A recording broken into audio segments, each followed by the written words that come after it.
ये देखो, आप किसी भी साथ, ये देखो मैंने इसमें ट्रांसफर कर लिया है। ये देखो, आज मैं बनाने जा रही थी इमली की मीठी चटनी। तीखी चटनी तो मैंने पिछली वीडियो में डाल चुकी हूँ, इसीलिए आज मैं बनाने जा रही हूँ मीठी चटनी। इसको मैंने 2 घंटे से 2.5 घंटा ऐसे ही मतलब कुछ फूला है। उसमें डालने के लिए मैंने इसमें लिया है जीरा। अब ये देखो, जीरा, मरीच, मेथी, सौंफ और मंगरेल, जवाइन। आपको लेनी कितनी है ये देखो, मेरे तो ये ढक्कन, ये नापने वाले ढक्कन है। इस ढक्कन से मैंने लिया था 1 ढक्कन जीरा, काली मिर्च और हाफ ढक्कन मेथी, हाफ सौंफ, हाफ मंगरेल, जवाइन, दोनों करके मिक्स करके हाफ लिया था, यानी हाफ से हाफ मंगरेल और हाफ से हाफ जवाइन। और फिर इतनी लिया है मैंने काला नमक। और उसमें डालने के लिए मीठी चटनी है तो मीठे बनाने के लिए गुड़। लेकिन अगर आप खट्टी मीठी बना के रखोगे तो बहुत जल्दी बोर हो जाएगी, इसीलिए आपको इंटरेस्ट और चटाकेदार बनाने के लिए मेरे पास है मिर्ची इतनी सारी, ये तीखी वाली है इसलिए मैं इतना ही लिया है। फिर उसमें और ज़्यादा टेस्ट बढ़ाने के लिए आप कह लो कि मतलब अगर स्वाद में 4 चांद लगाने वाले काम करते हैं हमारे ये पुदीने को मैं ड्राई रोस्ट कर लूँगी। फिर ड्राई रोस्ट करूँगी।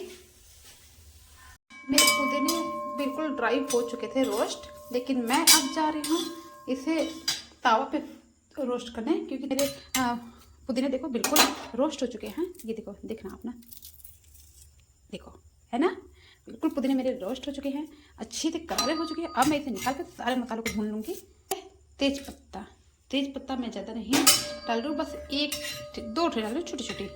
हो गए, बहुत जल्दी रोस्ट हो गए क्योंकि मेरे तावा बहुत अच्छे से गर्म थे। अब इसमें डालूंगी लाल मिर्च। मैं तेज पत्ता को निकाल लेती हूँ क्योंकि ये ज़्यादा ये ब्लैक हो जाएंगे तो अच्छे लगेंगे। मसाले को ज़्यादा हाफ भून चुके हैं, अब मैं इसे निकाल लेती हूँ। इसे भी मैं अच्छे से भून लूँगी।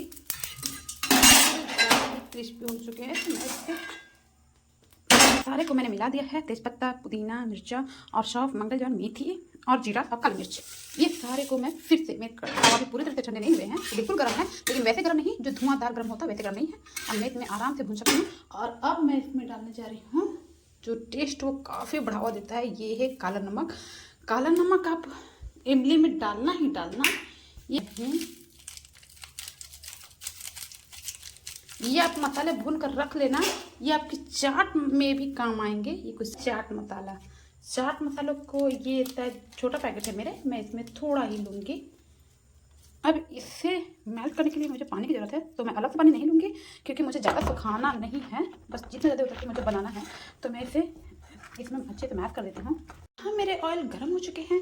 अब मैं इसे और भी टेस्ट बढ़ाने के लिए सबसे पहले मैं डाल रही हूँ इसमें रेड चिल्ली। मैं इसे अच्छी तरीके से भूनूंगी, बिल्कुल ब्लैक।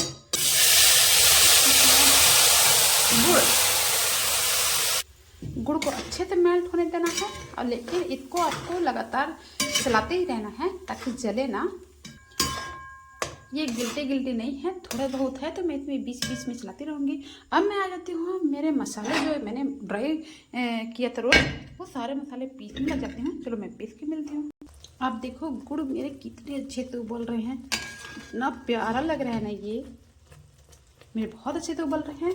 मेरे गुड़ जले ना, इसलिए मैं इसमें डाल देती हूँ इमली, ताकि मेरे इमली के अंदर भी सारे गुड़ चले जाएं। इमली के डालते ही देखो कुछ ऐसा हो गया इसका कलर। कोई नहीं, ये आगे चल के आप देखना कितनी बेस्ट बनने वाली है इमली की अचार। देखो मेरे इमली के अचार, मीठे अचार बिल्कुल रेडी होने की कगार पे है, क्योंकि ये बिल्कुल गाढ़ी हो गई है।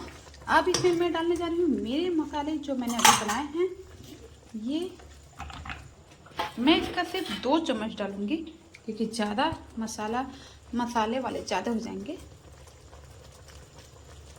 चला कर देख लेती हूँ, अगर ज़्यादा ही स्मेल अच्छी आने लगे तो छोड़ देती हूँ। मुझे स्मेल ही चाहिए, स्वाद खाने पे हल्का हल्का है तो ही ठीक लगते हैं, ज़्यादा नहीं।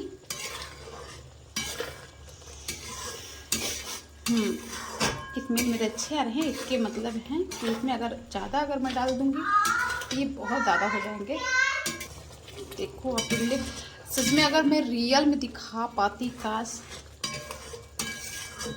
इतनी टेस्टी, इतने प्यारा स्मेल का तो मैं क्या ही बताऊं। अब इसे लॉन्ग टाइम फ्रेश रखने के लिए, जैसा कि मैं यूज हमेशा की तरह, ये विनेगर किसी भी चीज़ को फ्रेश बहुत दिनों तक रखता है। मैं हर चीज़ में डालती हूँ, मीठी चीज़ों में मैं खट्टी चीज़ें में डालती हूँ। यहाँ मैं ले रही हूँ सिर्फ एक ढक्कन, ज़्यादा आपको नहीं लेना है। अब आप डाल देना थोड़ा सा विनेगर, एक ढक्कन मैंने डाला है। अब इसे चला के आपके इमली का अचार बिल्कुल रेडी है। अब मैं इसे उतार लेती हूँ। अब मैं इसे उतार लेती हूँ। आप तो हेलो, देखो मेरी इमली के अचार जो मैंने बनाया था इसे रखे 12, मैंने पूरी ठंडे होने के लिए रखी थी और रात काफ़ी हो गई थी, तो इसलिए मैं रात को ना करके सुबह ही की थी। आप देखो पहले, ये देखो, आप किसी भी साथ भी खा लो। इसे रखने के लिए आप खट्टी चीज़ें कभी प्लास्टिक के जार में मत रखिएगा। मैं इसमें गोम में रख रही हूँ, ये मिट्टी के बर्तन में। ये देखो मैंने इसमें ट्रांसफ़र कर लिया है। ये देखो इतने हैं मेरे, इतने हैं।